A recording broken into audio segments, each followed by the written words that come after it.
Welcome to AC Reddy study circle. ఈరోజు మనం discuss చేయబోతున్న ఇంపార్టెంట్ టాపిక్ ఏంటి అంటే భారత రాజ్యాంగ దినోత్సవం గురించి డిస్కస్ చేస్తున్నాం. ఏంటి భారత రాజ్యాంగ దినోత్సవం ఎప్పుడు జరుపుకుంటున్నాం, ఎప్పటి నుంచి అధికారికంగా జరుపుకుంటున్నాం, అలాగే భారత రాజ్యాంగ దినోత్సవాన్ని జరుపుకోవడానికి గల ముఖ్య ఉద్దేశం ఏంటి, ఇలాంటి క్వశ్చన్స్ రేపు జరగబోయేటువంటి ఎగ్జామ్లో అడిగే అవకాశం ఉంది. కాబట్టి భారత రాజ్యాంగ దినోత్సవం గురించి ఇంపార్టెన్స్ ఏముందో చరిత్రలో దాని గురించి తెలుసుకున్న తర్వాత దానిని అధికారికంగా ఎప్పటి నుంచి జరుపుతున్నారో దాని గురించి తెలుసుకుందాం. ఫస్ట్ ఆఫ్ ఆల్ భారత రాజ్యాంగ దినోత్సవం ఎప్పుడు అంటే అభ్యర్థులందరికీ క్వశ్చన్ ఆన్సర్ తెలిసే ఉంటుంది. భారత రాజ్యాంగ దినోత్సవం ఎప్పుడు అంటే నవంబర్ 26 అని అందరూ చాలా ఈజీగా చెప్తున్నారు. కానీ ఈ యొక్క నవంబర్ 26 నాడు భారత రాజ్యాంగ దినోత్సవం జరుపుకుంటున్నాం కదా, అయితే దీనిని అధికారికంగా ఎప్పటి నుంచి భారత ప్రభుత్వం నిర్వహించడం జరుగుతుంది అంటే మాత్రం అభ్యర్థులు చాలా వరకు సందేహం రావడం జరుగుతుంది. ఎందుకంటే ఈ క్వశ్చన్ అనేది ప్రీవియస్లో అడిగారు. ఏమని అంటే భారత రాజ్యాంగ దినోత్సవాన్ని ఎప్పటి నుంచి భారత ప్రభుత్వం అధికారికంగా నిర్వహించడం జరుగుతుంది అని అడగడం జరిగింది.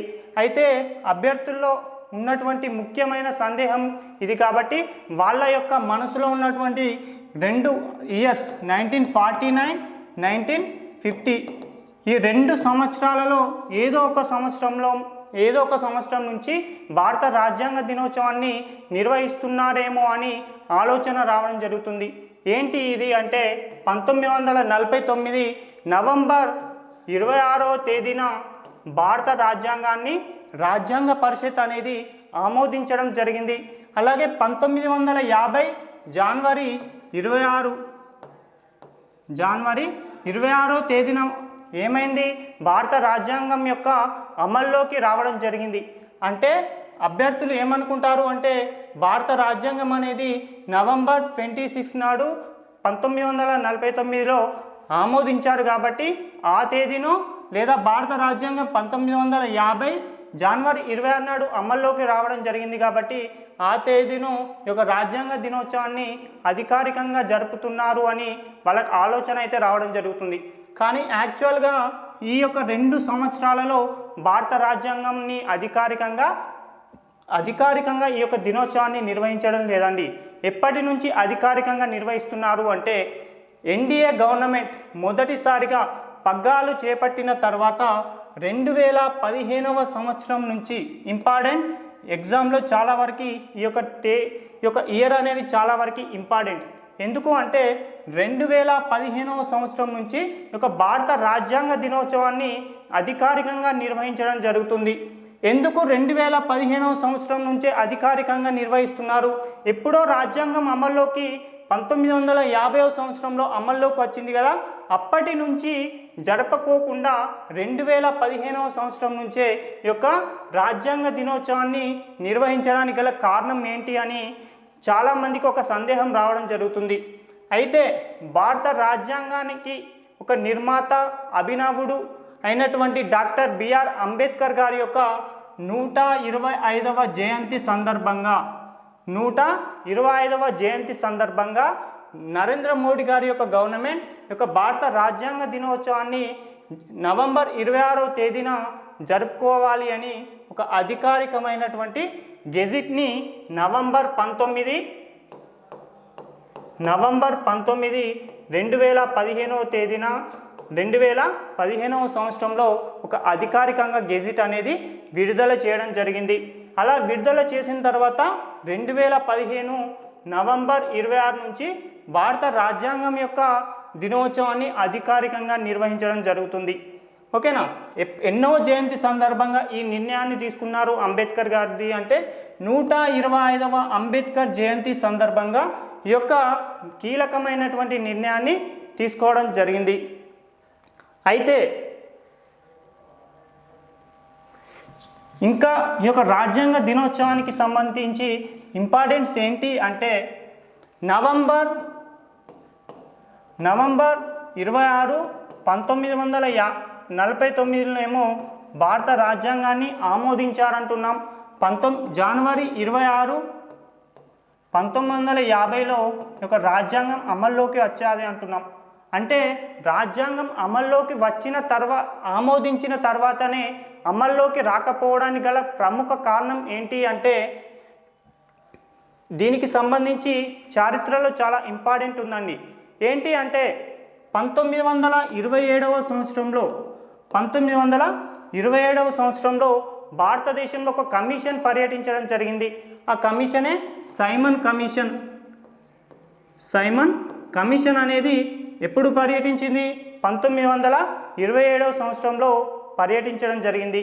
ఎందుకు పర్యటించింది అంటే 1919లో చేసినటువంటి భారత ప్రభుత్వ చట్టాన్ని పరిశీలించడం కోసమై ఒక సైమన్ కమిషన్ అనేది భారతదేశంలో పర్యటించడం జరిగింది. అయితే ఈ యొక్క సైమన్ కమిషన్ని వ్యతిరేకిస్తూ భారతదేశంలో తీవ్రంగా ఉద్యమాలు అనేవి రావడం జరిగిందండి. ఓకేనా?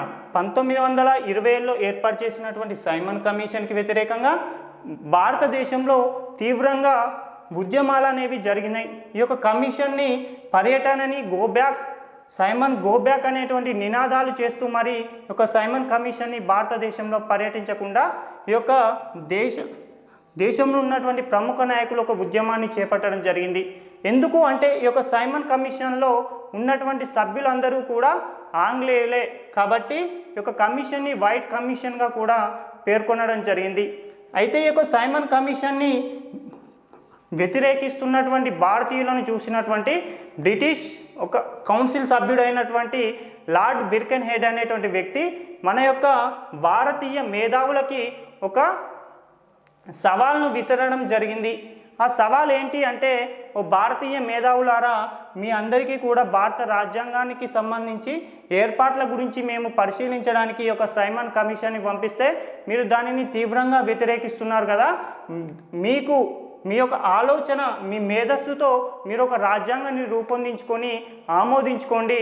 అప్పుడు మీకు మేము స్వతంత్రంగా ఒక రాజ్యాంగాన్ని కాదు, స్వయం పరిపాలన అందించి మేము ఒక దేశం నుంచి వెళ్ళిపోతామని లార్డ్ బిర్కెన్హెడ్ అనేటువంటి వ్యక్తి మన యొక్క మేధావులకి, మన యొక్క స్వతంత్ర నాయకులకి ఒక సవాలు విసిరితే, ఒక సవాల్ను స్వీకరించినటువంటి మోతీలాల్ నెహ్రూ అనేటువంటి నాయకుడు ఈ యొక్క సవాల్ను స్వీకరించి రాజ్యాంగాన్ని ఒక రూపొందించుకోవడం జరుగుతుందండి. ఓకేనా? రాజ్యాంగాన్ని రూపొందిస్తారండి. దానిని మనం ఏమంటున్నామంటే నెహ్రూ రాజ్యాంగం అంటున్నాం. అయితే నెహ్రూ రాజ్యాంగంలో పేర్కొన్నటువంటి అంశం ఏంటి అంటే ఇందులో కేవలం స్వయం పాలన మాత్రమే కావాలని కోరాడు, కానీ సంపూర్ణ స్వతంత్రం కావాలని యొక్క నెహ్రూ యొక్క రాజ్యాంగంలో పొందుపరచలేకపోవడంతో భారత జాతీయ కాంగ్రెస్ నాయకులే యొక్క రాజ్యాంగాన్ని వ్యతిరేకించడం జరుగుతుంది. అలా వ్యతిరేకించిన తర్వాత మోతీలాల్ నెహ్రూ కుమారుడైనటువంటి జవహర్లాల్ నెహ్రూ లాహోర్లో జరిగినటువంటి ఐఎన్సి సమావేశంలో యొక్క పూర్ణ స్వరాజ్ అనేటువంటి తీర్మానాన్ని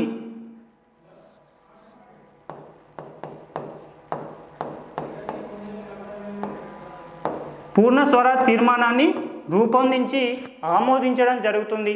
ఎగ్జామ్లో అడుగుతారండి, లాహోర్ సమావేశంలో ఎప్పుడు జరిగింది అంటే 1929. ఇందులో పూర్ణ స్వరాజ్ తీర్మానాన్ని ప్రతిపాదించింది లేదా ప్రవేశపెట్టింది ఎవరు అంటే జవహర్లాల్ నెహ్రూ అని గుర్తుంచుకోండి. ఓకేనా?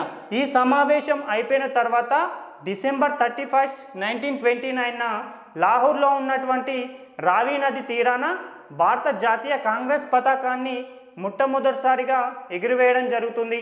అలా ఎగిరివేసిన తర్వాత భారత జాతీయ నాయకులందరూ కూడా అప్పటి బ్రిటిష్ వైస్రాయి అయినటువంటి లార్డ్ ఇర్విన్ గారికి ఒక లేఖ రాయడం జరుగుతుందండి.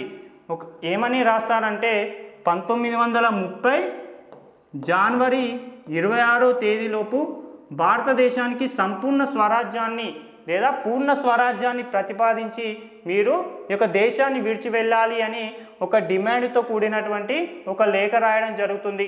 ఎవరికి రాస్తారు? లార్డ్ ఇర్విన్ గారికి రాయడం జరుగుతుంది. అలా రాస్తే లార్డ్ ఇర్విన్ గారు భారత జాతీయ నాయకులు పంపినటువంటి లేఖకు ఎటువంటి సమాధానం అనేది ఇవ్వలేకపోవడం జరుగుతుంది. దీనిని సవాల్గా స్వీకరించిన భారత నాయకులందరూ కూడా ఎవరో మనకు స్వతంత్రం ఇవ్వాల్సినటువంటి పరిస్థితి ఏంటి, మనమే స్వతంత్ర దినోత్సవాలను జరుపుకుందాం అనే ఉద్దేశంతో 1930 జనవరి 26వ తేదీన మొట్టమొదటిసారిగా భారతదేశంలో స్వతంత్ర వేడుకలు అనేవి జరగడం జరిగింది. కాబట్టి ఈ యొక్క తేదీ అనేది చరిత్రలో చాలా ఇంపార్టెంట్. కాబట్టి 1949 నవంబర్ 26వ తేదీన రాజ్యాంగాన్ని ఆమోదించినప్పటికీ కూడా 2 మాసాల అనంతరం ఈ యొక్క తేదీ వచ్చేంత వరకు మేధావులందరూ కూడా ఆలోచన చేసి ఈ యొక్క తేదీనే రాజ్యాంగాన్ని అమల్లోకి తీసుకురావడం జరిగింది. కాబట్టి రాజ్యాంగం ఆమోదించిందేమో నవంబర్ 26, 1949, అమల్లోకి వచ్చింది మాత్రం జనవరి 26. అయితే భారత రాజ్యాంగం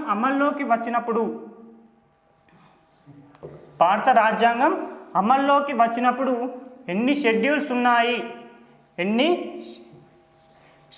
ఉన్నాయి లేదా ఎన్ని ఆర్టికల్స్ ఉన్నాయి అని అడిగే అవకాశం ఉంది. కాబట్టి రాజ్యాంగం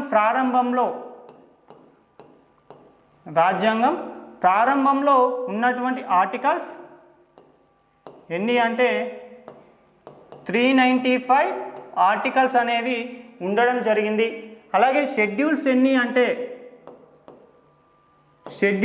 ఉన్నాయంటే షెడ్యూల్స్ ఎన్ని ఉండడం జరిగింది ప్రారంభంలో అంటే 8 ఉండడం జరిగింది. అలాగే భాగాలు ఎన్ని ఉన్నాయి అంటే 22 భాగాలు ఉండడం జరిగింది. ఓకేనా. రాజ్యాంగ ప్రారంభంలో ఉన్నటువంటి ఆర్టికల్స్ 395, అలాగే షెడ్యూల్స్ 8, అలాగే భాగాలు 22. అయితే ప్రస్తుత రాజ్యాంగం యొక్క స్వభావం ఏ విధంగా ఉంది అంటే ప్రస్తుతం ఉన్నటువంటి ఆర్టికల్స్ 448, అలాగే షెడ్యూల్స్ వచ్చేసి 12, భాగాలు వచ్చేసి 25. ఓకేనా. ప్రారంభంలో ఉన్నటువంటి ఆర్టికల్స్ ఏమో 395, ప్రస్తుతం 448, అలాగే షెడ్యూల్స్ వచ్చేసి 8, ప్రస్తుతం 22, అలాగే భాగాలు 22 ఉండగా ప్రస్తుతం 25 భాగాలు ఉండడం జరిగింది. ఓకేనా. ఇంకా ఏంటి రాజ్యాంగానికి సంబంధించి ఇంపార్టెన్స్ అంటే రాజ్యాంగ రచనకి ఏర్పాటైనటువంటి కమిటీలు, రాజ్యాంగ రచనకి ఎన్ని కమిటీలు అంటే 22 కమిటీలని నియమించడం జరిగింది. ఓకేనా. ఎన్ని కమిటీలు అంటే 22 కమిటీలని నియమించడం జరిగింది. ఇందులో అతిపెద్ద కమిటీ ఏది అని చాలాసార్లు ఎగ్జామ్లో అడిగారు. కాబట్టి అతి పెద్దది సలహా సంఘం.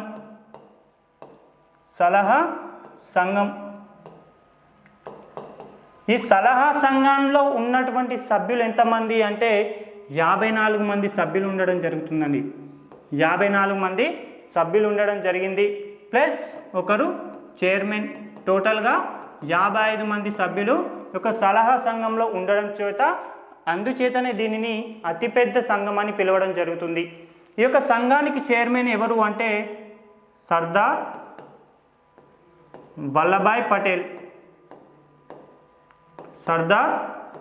వల్లభాయ్ పటేల్ అని గుర్తుంచుకోండి. అలాగే ఈ యొక్క రాజ్యాంగ రచన కోసం ఏర్పడినటువంటి అతి ముఖ్యమైన కమిటీ రాజ్యాంగ ముసాయిదా కమిటీ. నెంబర్ ఆఫ్ టైమ్స్ అడిగారండి. రాజ్యాంగ రచన చేసినటువంటి కమిటీ ఏది అని ముసాయిదా కమిటీ అండి. ఈ ముసాయిదా కమిటీ యొక్క చైర్మన్ డాక్టర్ బిఆర్ అంబేద్కర్. యొక్క రాజ్యాంగ ముసాయిదా కమిటీలో ఉన్నటువంటి సభ్యుల సంఖ్య 1+6 అండి. టోటల్గా 7 మెంబర్స్ ఉండడం జరిగింది. అలాగే ఈ రాజ్యాంగ రచనకి సంబంధించి మొత్తం ఎన్ని సమావేశాలను ఏర్పాటు చేయడం జరిగింది అంటే రాజ్యాంగ రచన కోసం ఏర్పాటు చేసినటువంటి సమావేశాల సంఖ్య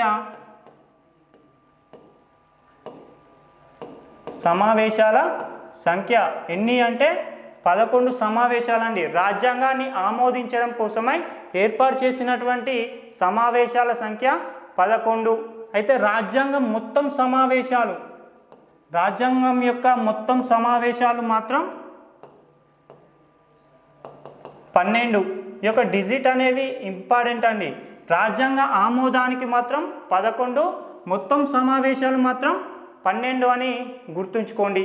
అయితే ఈ యొక్క సమావేశాల్లో తొలి సమావేశం ఎప్పుడు జరిగింది అంటే 1946 డిసెంబర్ 9వ తేదీన యొక్క రాజ్యాంగ పరిషత్ యొక్క తొలి సమావేశం అనేది జరిగింది.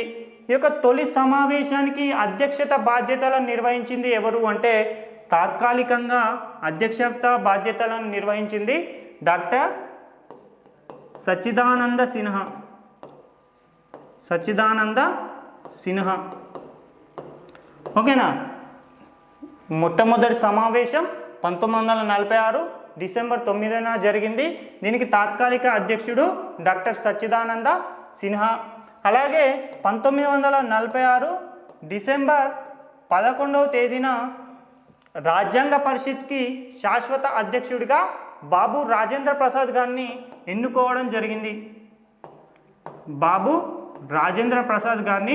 ఎన్నుకోవడం జరిగింది. ఎప్పుడు అంటే 1946 డిసెంబర్ 11 నాడు. అలాగే రాజ్యాంగ పరిషత్ యొక్క చివరి సమావేశం ఎప్పుడు అంటే 1950 జనవరి 24 నాడు చివరి సమావేశాన్ని ఏర్పాటు చేసి ఇందులో కీలకమైనటువంటి 3 నిర్ణయాలను తీసుకోవడం జరిగిందండి. ఒకటి ఏమిటంటే భారత జాతీయ గీతంగా జనగణమన, అలాగే భారత జాతీయ గేయంగా వందే మాతరాన్ని, అలాగే భారత తాత్కాలిక రాష్ట్రపతిగా బాబు రాజేంద్ర ప్రసాద్ గారిని ఎన్నుకోవడం జరిగింది. ఓకేనా. 3 ఇంపార్టెంట్ అండి. ఒకటి జనగణమనని జాతీయ గీతంగా, అలాగే వందే మాతరం, అలాగే బాబు రాజేంద్ర ప్రసాద్ గారిని తాత్కాలిక రాష్ట్రపతిగా ఎన్నుకోవడం అయితే జరగడం జరిగింది. చివరి సమావేశం ఎప్పుడు అంటే జనవరి 24. అయితే రాజ్యాంగాన్ని ఎలా తయారు చేసుకున్నామంటే చేతి వ్రాత ద్వారా తయారు చేసుకున్నామండి. ఈరోజు ఉన్నటువంటి టైపింగ్ ద్వారా ఈ యొక్క రాజ్యాంగ ప్రతులను తయారు చేయడం లేదు. అప్పుడు ఎలా అంటే చేతి వ్రాత ద్వారా ఈ యొక్క రాజ్యాంగాన్ని రూపొందించడం జరిగింది. అలా రాజ్యాంగాన్ని చేతి వ్రాత ద్వారా రూపొందించినటువంటి వ్యక్తి పేరు ఏంటి అంటే ప్రేమ్ నారాయణ్ అనేటువంటి వ్యక్తి యొక్క చేతి వ్రాత ద్వారా ప్రస్తుతం మనం ఉన్నటువంటి రాజ్యాంగాన్ని హిందీలో మరియు ఇంగ్లీష్ భాషలో రూపొందించడం జరిగింది. అలాగే రాజ్యాంగం యొక్క ముఖ్య లేఖకుడు ఎవరు అంటే రాజ్యాంగ ముఖ్య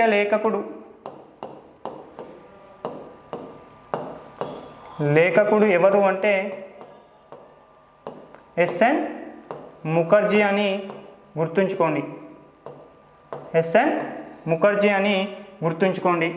అలాగే రాజ్యాంగానికి సంబంధించి ఎన్ని సంవత్సరాలు రాజ్యాంగ రచనకి సమయం పట్టింది అంటే 2 సంవత్సరాల 11 నెలల